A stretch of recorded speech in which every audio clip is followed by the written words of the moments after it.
garages here in Helsinki are horribly tight.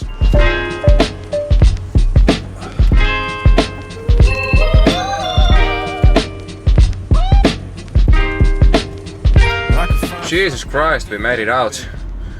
So I had 1.5 hours of English. I have a private teacher called John. John is incredible. He's from California, but he lives here in Helsinki, so I try to take 1 to 2 English lessons a week from him, because I understand that my spoken English is not the best. Let's put it that way, it's not horrible, but you can always improve, and the biggest gains in life come from the last 1% improvement. So yeah, that's the idea, self-improvement in its purest form. Learn how to speak English. Something I have been thinking about recently is the Finnish mindset towards success and work, and the fact that a lot of Finns and a lot of young, hungry entrepreneurs have moved out of Finland recently. I have quite a few friends who are not here in Finland anymore, who live elsewhere, because the Finnish mindset is that a Finn is willing to pay $100 so their neighbor doesn't get $50. People here in Finland are really jealous and they are not really growth minded. And what that means is that, for example, when a Finn sees that someone has a nice car, there is unfortunately a lot of people who think, oh, that must be owned by the financing company, or oh, that guy is trying to show off. Recently I saw a LinkedIn post from a networking weekend that some entrepreneurs had, and this post had a picture of a Ferrari in front of a cottage, just to get more attention, because when you put pictures in your LinkedIn posts you get more attention. And the comment section was full of these ridiculous comments about, oh, daddy's car, or oh, that car must be owned by the financing company, or I know rich people and they don't drive expensive cars. Like, who the fuck is buying the expensive cars then? And that wasn't even the idea of the post. It just had the picture of Ferrari in front of cottage because someone had it there. But Finns are so jealous, and I have seen a couple of posts like this. And I have discussed this with other entrepreneurs and they think the same. So in this socialistic society that I live in, they are trying to pull everyone to the same level by force. And while there is a lot of good things about living in Finland, I'm really considering moving out at some point, because I want to be surrounded by other people who are inspiring, who aspire to work hard, who aspire to achieve big things, and who appreciate other people who achieve things and can draw inspiration from others' achievements. On the business side of things, I have arrived in this place where in order to go 2 steps forward, I have to first go 1 step back. So for most of you this doesn't make any sense, so let me use an analogy that Alex Hormozi used in one of his videos. So if I would give you a package of pasta plates and told you that you have 30 seconds to make as high of a tower as possible out of those pasta plates, you would make a tower that would be maybe high, but would have really bad foundation. Now if I gave you a package of pasta plates after that and asked you to make a tower as high as the one you built in 30 seconds, but use as much time as you wanted to and make it in a way that you could build more on top of it. And if you would have a lot of time to build that tower, you would build a much better foundation than with the tower that you built in 30 seconds. And this is exactly what has happened in our business. So we have tried to move forward as fast as possible and build it as big as possible quickly. And now we realize that some things in the foundation, some strategies that we use, some agencies that we have hired, and some people, whether they are the actual employees or freelancers or whoever, we need to replace them with better agencies, better people, and better strategies in order to move forward from here. And that's really painful and it kind of requires you to go one step back in order to go 2 steps forward. So that's what's happening on the management side of the main business. On Löyly side of things, the start hasn't been as quick as we would have liked to. We have sold some units, and one unit costs more than $30,000, but it hasn't started as quickly as we wanted to. And we have realized, while analyzing why and thinking about the next steps in terms of our own sauna brand, that the foundation we have on top of which we are trying to build that sauna brand as well is not quite right. And that will require a lot of investment, a lot of work, trying to find some influencers we could give this sauna to, and building a better foundation. On tommonen Sony.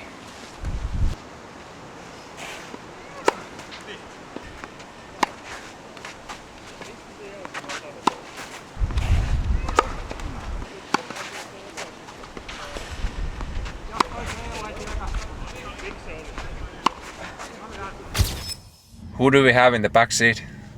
Olli. Why are you here again? I'm in my second home, as everyone knows already.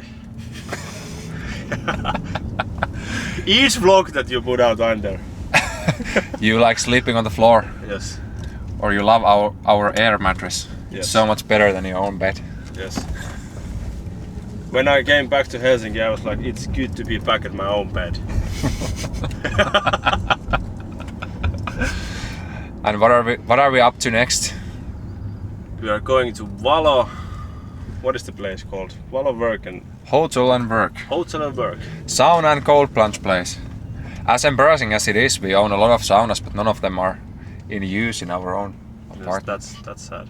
Yeah, we are kind of fraudsters.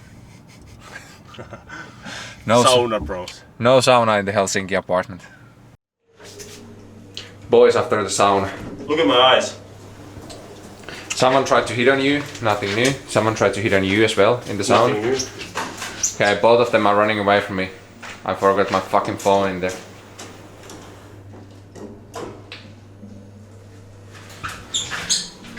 Remember that in the end, it's always just you. Ne vakuuttavat ihmiset klikkaamaan mainosta. Jotta to convince people. What are you reading? I'm reading $100 Million Playbook. Proof checklist. How to get strangers to believe you instantly. Because nobody ever believes me, so I'm trying to get strangers to believe me instantly. Correct. And next we have price raise. Wait, what? After that we have fast cash, retention. This is a really good one. Lifetime value, pricing, also a really good one. Lead nurture. Wait, you should read this. How to nurture your sauna leads. Okay, thank you, sir. It doesn't get any better than this. There is this old guy, maybe he's 70 or 80 years old, and he hand makes cinnamon rolls every day. His place is close to where I live, and yeah, I think Friday can't get any better. Just get one of these. It's still warm, and enjoy life with a bit of milk. Look at the structure of it. It's a little bit crunchy on the sides and super soft from the inside. That's a perfect cinnamon roll. Oh yeah. Maybe I will become a food blogger for now.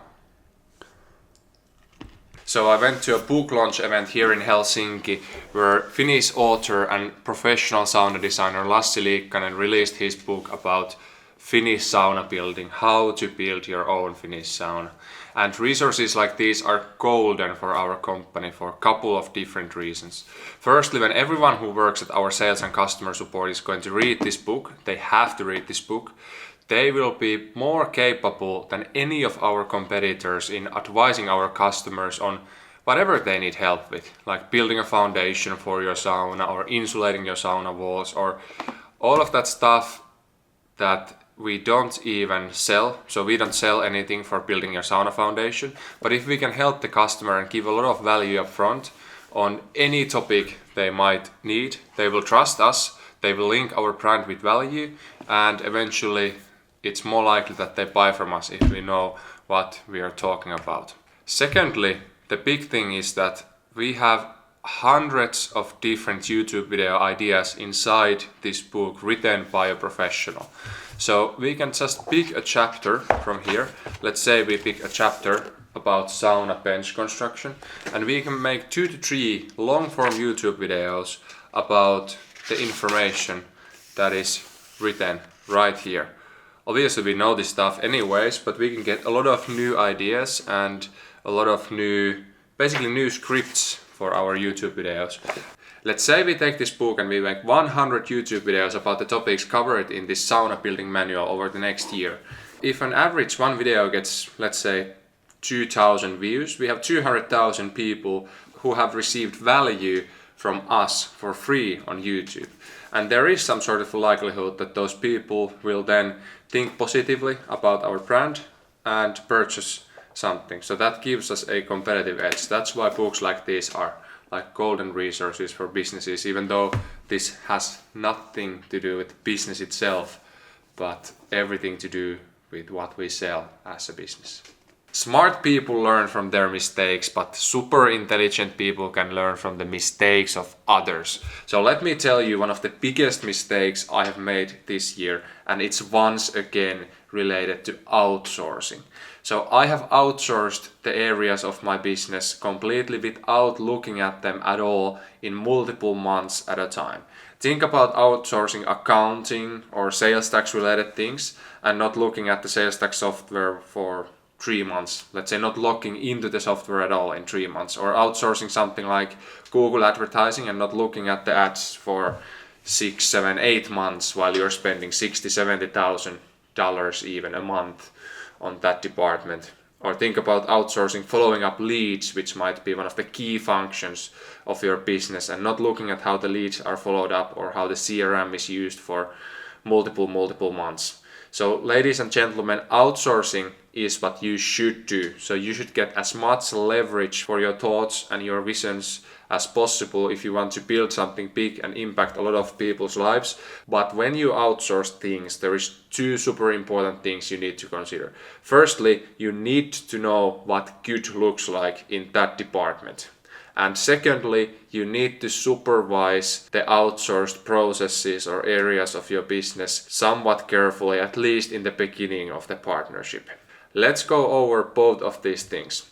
So first of all, if you outsource something, I have outsourced things like accounting, which accounting in the US LLC, I had absolutely no idea before how to do.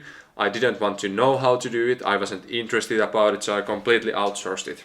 And then you come to a realization that, oh shit, something is not correct, and you start looking at things and then you realize like, fuck, like we could have done this so much better. So when you outsource something, you need to know what good looks like. Otherwise you don't know if your agency, your employee, your team member, your accountant is doing a good job, if you don't know what good looks like.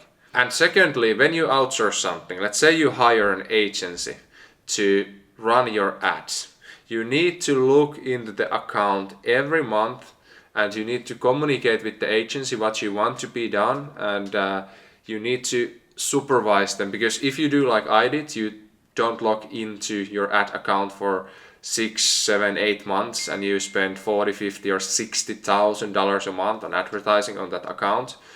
Then you go in there when you start feeling like, oh, things are not working and maybe this is not correct, why are we not growing fast enough? You go in there and you realize the small basic mistakes, that last 1% that hasn't been done the way you see, the way your vision is it should be done. It might have costed you a lot of money. So when you outsource things, you should outsource things, but you should know what good looks like, and you should not let things go fully you should supervise the outsourced work. I haven't supervised, and that has costed me a lot of money, and that's something I'm kind of realizing right now. And to extend this a bit, if you have a business, you are the one who understands how your business works. You are the one who understands your products and your systems, and you as a founder might be the only one who sees the whole big picture and all the small parts they're working together. But your agency or your team member might only see one small part of the big pie. Especially with agencies, if your ecosystem that is constructed from hundreds of small processes and tens of employees or hundreds of employees in some cases and tens of agencies or whatever you might have, if one of them is not working at all, if one of them is doing a shitty job but everything else is working, it might look for this one that they are doing an amazing job. Because business is an ecosystem in which every part works together. If your car has one brake failing, it will still slow down when you press the brake pedal because you have 3 left. So it's kind of the same with agencies. If we go more in the agency side, I would say that if you have a good business that has great systems, good people working on them, and founders who are actively pushing everyone to be better, you can bring in any agency and they will do a great job.